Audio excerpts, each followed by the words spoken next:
कुछ साल पहले मेरा दोस्त चेतन इंग्लिश सीखना चाहता था। उसने क्लास ज्वाइन की, वीडियो देखे और किताबें खरीदी, लेकिन 6 महीने बाद भी वह कॉन्फिडेंस से एक भी पूरा सेंटेंस नहीं बोल पा रहा था। वह फ्रस्ट्रेट था।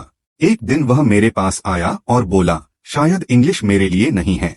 लेकिन मैंने उससे कहा, चेतन, प्रॉब्लम तुम नहीं हो, प्रॉब्लम यह है कि तुम कैसे सीख रहे हो। मैंने उसके साथ कुछ आसान स्टेप्स शेयर किए, ऐसे स्टेप्स जिन्हें कोई भी फॉलो कर सकता है। और अंदाजा लगाओ क्या हुआ। सिर्फ 3 महीने में चेतन ने साफ और कॉन्फिडेंस से इंग्लिश बोलना शुरू कर दिया। आज वह अपने ऑफिस में इंग्लिश में छोटी छोटी स्पीच भी देता है। और इस वीडियो में मैं वही स्टेप्स आपके साथ शेयर करने जा रहा हूँ। तो अगर आप बिगिनर हैं और आप जल्दी इंग्लिश सीखना चाहते हैं तो मेरे साथ आखिर तक बने रहें। मुझे पता है कि आप में से कई लोगों को लगता है कि इंग्लिश बहुत मुश्किल है। आप कुछ शब्द समझ जाते हैं, लेकिन जब आप बोलने की कोशिश करते हैं तो आपका दिमाग खाली हो जाता है। चिंता मत करो, इस वीडियो के बाद यह बदल जाएगा। चलिए स्टेप बाय स्टेप शुरू करते हैं। पहला स्टेप, परफेक्ट बनने की कोशिश करना बंद करो। कई लर्नर्स पहले दिन से ही परफेक्ट इंग्लिश बोलना चाहते हैं। वे बड़े शब्द, परफेक्ट ग्रामर और लंबे सेंटेंस इस्तेमाल करना चाहते हैं, लेकिन हम कुछ भी नया ऐसे नहीं सीखते। कार चलाने के बारे में सोचिए। जब आप पहली बार गाड़ी चलाना सीखते हैं तो आप परफेक्ट ड्राइविंग पर फोकस नहीं करते। आप बस कोशिश करते हैं कि किसी चीज से टकराए नहीं। पहले तो आप धीरे धीरे चलते हैं, छोटी मोटी गलतियां करते हैं और कभी कभी अचानक रुक जाते हैं। लेकिन प्रैक्टिस से आप बेहतर होते जाते हैं और जल्द ही आप बिना सोचे समझे आसानी से गाड़ी चला सकते हैं। इंग्लिश सीखना भी ऐसा ही है। आपको पहले दिन परफेक्ट होने की जरूरत नहीं है। छोटी शुरुआत करें, छोटी बातें करें, लेकिन रोज बोलें। यह याद रखें, परफेक्ट बनने की कोशिश न करें, बेहतर बनने की कोशिश करें। दूसरा स्टेप, बोलने से पहले सुनें। इससे पहले कि आप अच्छा बोल सकें, आपको अच्छी तरह सुनना होगा। जब आप सुनते हैं तो आपका दिमाग प्रोनाउंसिएशन, रिदम और असली सेंटेंस पैटर्न सीखता है।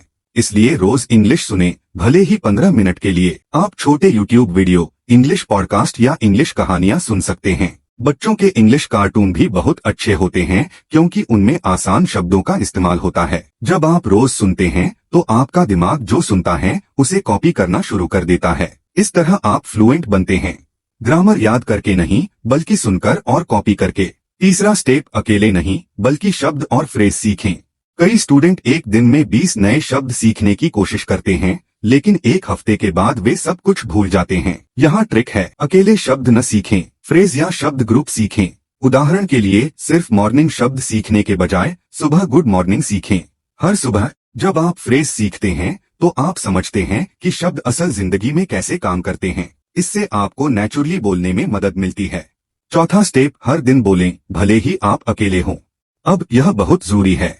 आप इसके बारे में पढ़कर स्विमिंग नहीं सीख सकते, है ना? आपको पानी में कूदना होगा। यही नियम इंग्लिश पर भी लागू होता है। आप सिर्फ किताबें पढ़कर बोलना नहीं सीख सकते, आपको हर एक दिन बोलना होगा। अगर आपका कोई पार्टनर नहीं है तो कोई बात नहीं, खुद से इंग्लिश में बात करें। बताएं कि आप क्या कर रहे हैं। उदाहरण के लिए, I am making tea, I am cleaning my room, I am watching an English video. यह पहले अजीब लग सकता है, लेकिन मेरा यकीन मानिए यह काम करता है। पांचवा स्टेप, पढ़े और दोहराएं। पढ़ने से आपको सही सेंटेंस स्ट्रक्चर देखने में मदद मिलती है। आसान इंग्लिश किताबों या कहानियों से शुरू करें। जब आप पढ़े तो सेंटेंस को जोर से बोलने की कोशिश करें। जैसे अगर सेंटेंस में लिखा है she goes to school every day, तो उसे जोर से बोलें। आपकी जुबान और आपका दिमाग एक साथ काम करना शुरू कर देंगे और जब आप एक ही सेंटेंस को बार बार देखेंगे तो यह नेचुरल हो जाएगा। स्टेप 6, हर दिन थोड़ी प्रैक्टिस करें। बहुत से लोग एक दिन 2 घंटे पढ़ते हैं, फिर एक हफ्ते के लिए रुक जाते हैं। यह काम नहीं करता। हफ्ते में एक बार 2 घंटे पढ़ने से बेहतर है कि हर दिन 15 मिनट पढ़े। हर दिन छोटे छोटे कदम बड़ा बदलाव लाते हैं। आप इस तरह का एक छोटा डेली प्लान बना सकते हैं। 10 मिनट सुनना, 10 मिनट बोलना, 10 मिनट पढ़ना या लिखना। यह दिन में सिर्फ 30 मिनट है, लेकिन यह पावरफुल है। स्टेप 7, प्रोसेस का मजा लें। आखिर में इंग्लिश को बोरिंग सब्जेक्ट न बनाएं, इसे मजेदार बनाएं। अपनी पसंदीदा फिल्में इंग्लिश में देखें, इंग्लिश गाने गाएं, इंग्लिश मीम पेज फॉलो करें। जब आपको इंग्लिश पसंद आएगी तो आपको ऐसा नहीं लगेगा कि आप पढ़ रहे हैं, आपको लगेगा कि आप इसे जी रहे हैं। तो मेरे दोस्त, इन 7 आसान स्टेप्स को याद रखें। देखने के लिए आपका बहुत बहुत धन्यवाद। मैं आपसे अगले वीडियो में मिलूंगा। तब तक सीखते रहें, बढ़ते रहें और इंग्लिश बोलते रहें।